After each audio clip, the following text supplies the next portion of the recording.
Guys, wake up. Good morning. Let's go. We're going ice fishing. Ladies and gentlemen, welcome to Outdoor Savvy, a place where you get reviews on your outdoors gear. We also give you tips and tricks and how-tos. This is your host, Wael Ben, and in this episode, we're going to be talking about ice fishing must-haves. Stick to the end of the episode because 3 professional anglers will be sharing their essential gear with you today. Let's get the episode started. Ready, set, let's go.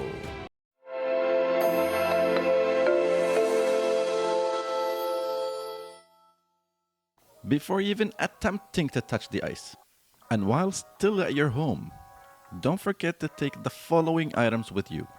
Make sure you search every nook and cranny for them before you go. You need your safety first. Ladies and gentlemen, if you're gonna go ice fishing, you're gonna need safety gear. And other than the clothes or the gear that you're gonna wear, stay warm, you're gonna have to use cleats. If you have a snowshoe, these cleats could make the difference on the ice. You put them on your shoe like this. This way, you don't slip and slide and break something. Use ice grippers. In case if you fall inside the ice, you're gonna have to dig your way out of the ice and balance your weight on the surface. For safety, you're gonna need a whistle in order to get some help. Now, the trip starts. For the past couple of weeks, we were waiting for the first ice to form. Just when you need to go ice fishing, it takes way too long for winter to hit. Now I know a lot of people prefer summer, but for somebody who wants to go ice fishing, this is the month. Early ice is always amazing for fishing. We drove through a lot of snow. The trees were magnificent. The view is always grandiose. And the morale is very high. How can you not be in such picturesque ambience? We finally arrive at the ice. It seems like there was a little bit of snow on it. Temperature in the north is not always predictable. And we finally reached the hub. Good morning. Here, my friends, is where I'm going to talk to 3 professional anglers. Joey, Jeremy, and Grant. As you can see, they already picked up their spots. And we're going to talk about their essentials. First, we're going to head towards Jeremy's hut. It is a Cabela's hut, and it is made for the winter. The size is 36 square feet. And it has windows so it's bright, and it has vents. As you can see, it's actually spacious inside. It seats 3 people, and it was very warm, although the heater was on low. The tent is very easy to set up too. The price was mid-range, just over $300 US. And this is Jeremy. He's going to talk about the rest.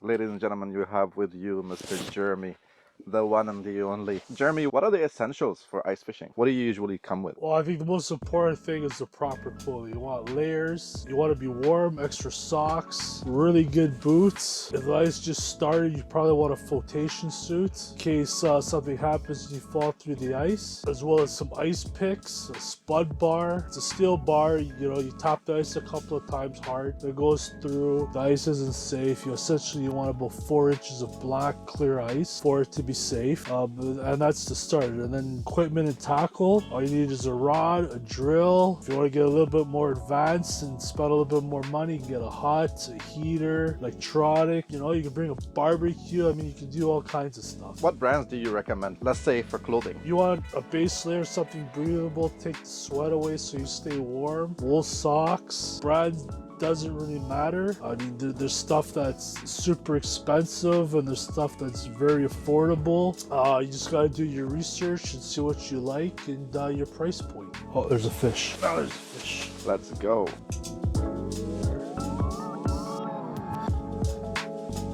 He's gone. He's not interested. I like to fish for crappie, so I use a lot of tungsten jigs.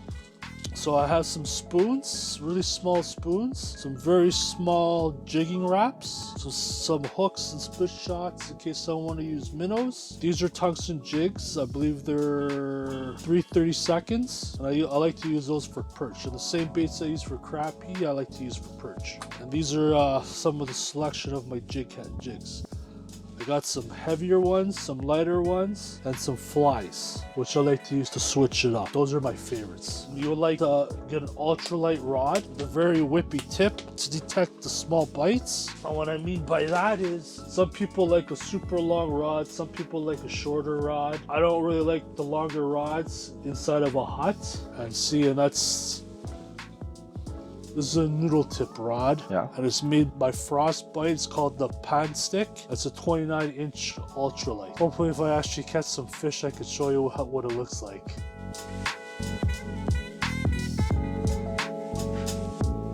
Nice God. Definitely the heater, like I like to fish out of a hut. I mean, it's a super cold day. It's great to have that and the heater. So the ice in there, the white one? There's a lot of air, it's weak. The ice underneath is 4 times stronger than that.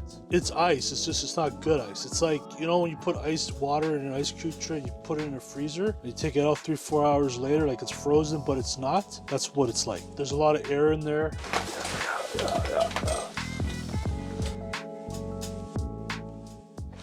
Oh, I just missed them. What the fuck? He's chasing, no? Just missed them. There's a lot of action happening there. Told you, 12 o'clock and on. I know, eh? It's like they know their timing. Buzz! Alright, my friends, it's time to leave Jeremy. As he prepares his jig, we will be heading towards Grant.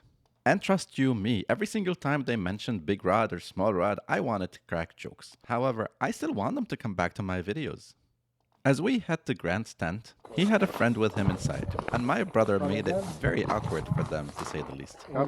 We'll do a quick shot. What do you think they were doing inside? The place may seem romantic, but it's not feasible on ice. Whatever gear that you need for ice fishing.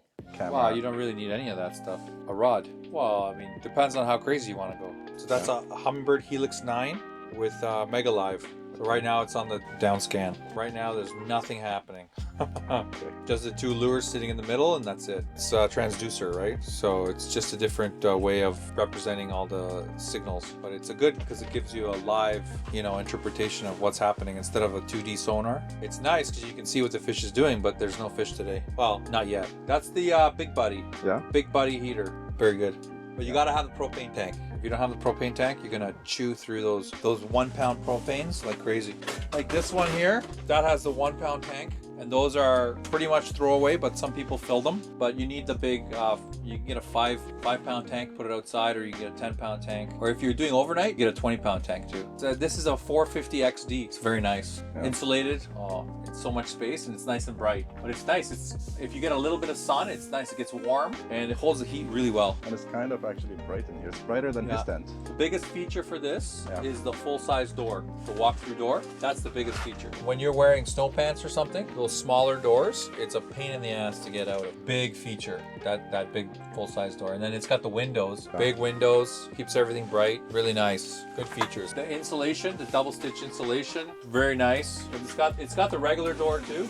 Yeah, that's a regular door like most of the other hubs, but it's got that big door so when you're wearing snow pants, you can walk in and out. You know what that's really nice for? Children. If you go fishing with kids? Kids, because they're smaller, they can't put their legs up higher. That's really nice. Or dogs, if you have a dog, they can come in and out. That's really nice. Yeah, and I bought it because of, see how much space is inside? We're like 3 people in here. Yeah. 4 people. Yeah, you know what? Honestly, 2 very comfortably. 3 you can do. Yeah, but I think it's rated for 4 people. Oh, these are just cheapy. This is just that's an HT rod. It's just a cheap rod. I don't need anything special. I just use whatever. And these rods here? Yeah. 13 fishing. Yeah. I use the Fraybill. I think it's the i3 suit. And it has a jacket, but I'm not wearing the jacket today. Padded knees. It's got the zip ups for the put your boots on and off.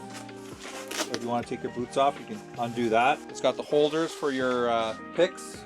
Or you can use the clam picks. I like these ones because they just hang around my neck. Yeah, but I don't like the other ones. These ones I just put around my neck like a necklace, and I forget about it. Did you ever fall in ice? No, I'm careful. How many times did you do it so far? How many times did you go ice fishing?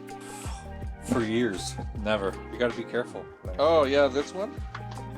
I can't even pronounce it. It's Herschel or something? Amazon special. Yeah, this is really nice. It has a heat zone in the chest, heat zone in the back. Don't forget your snacks. You gotta have M&Ms. You gotta have snacks. A cooler full of beer. Who's gonna drink beer on the ice? You're asking for trouble. You're not allowed to drink beer and go on a snowmobile or anything like that. Operate a motorized anything. So it's better not to bring it out. Why get stupid? Some people do probably, but. And what do you have in that box in there? The black box. Oh, it's my power box. Oh, that's your power box. Yeah, you can charge up. Got USBs. You can charge up your cell phone, watch movies, but you've got everything in case you want some power on the water. So it's a 7 amp hour battery, so it does enough for one day. No, not Dakota Lithium. I got the Mark II. I'm running 2 Markham Brutes in the Hummingbird. I got 1 Markham Brute 10 amp hour battery for the Mega Live, and then I got another Markham Brute 10 amp hour battery for the Helix 9. Yeah, I run each one on a separate battery. Yeah, you need battery power for the Mega Live. Pulls a lot of amperage, so you want to have a good voltage for it so you can get a good signal. See, I like this is nice and clear. We've seen some other videos where it's all choppy and grainy. It's because sometimes they don't have clean power and they get a lot of feedback. Sunrise and sunset. Time of the year. Early ice is nice if you're going for panfish. Pike, Trout. I don't know. I think they eat pike. I think they eat anytime, any day. If there's an opportunity, pike will eat. I think, but I don't fish for pike. Your best advice? Stay safe. That's it. Stay safe. And for the ultimate lightweight setup, let's go to Joey. Joey, any luck? What are you fishing with? Some tungsten. Unfortunately, all the snow crushing was making a lot of noise. I might have to reiterate at the unbearable parts. Did you build this yourself? Yes. Cedar plank, little seat, everything you need. Joey used cedar wood to build the sled, and he added a box to it. That is his tackle box. Nice. This guy thought of everything. He added a pipe to hold his rod. If you want to travel light, he basically built the ultimate travel light kit. Basically, all you need is your drill and your sled. That's it. That's all you need on the ice. The sled, he said, slides on ice and snow very well. The whole setup probably didn't cost him $200. And if you think about it, complication is always the enemy of execution. Let us know in the comment section which one is your favorite one. That's it. Rock and roll. Now I just need some fish. If you think our content has provided you value, please do like, comment, and subscribe, and let us know in the comment section what you think is your favorite style so far. This is your host, Wild Ben, from the Outdoor Savvy team. And thank you for staying until the end of the episode. Until next time, ciao!